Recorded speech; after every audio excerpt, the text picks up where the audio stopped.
You ask Tiger to solve. This deals with linear equations with one unknown. The final result is x equals 22. Let's solve it step by step. Group all constants on the right side of the equation. Add 3 to both sides. Simplify the arithmetic.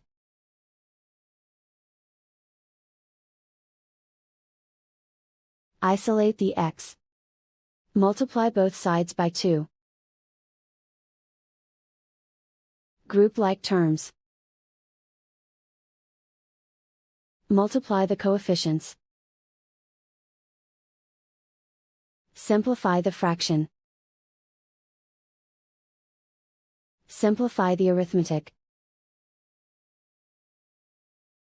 And so the final result is x equals 22.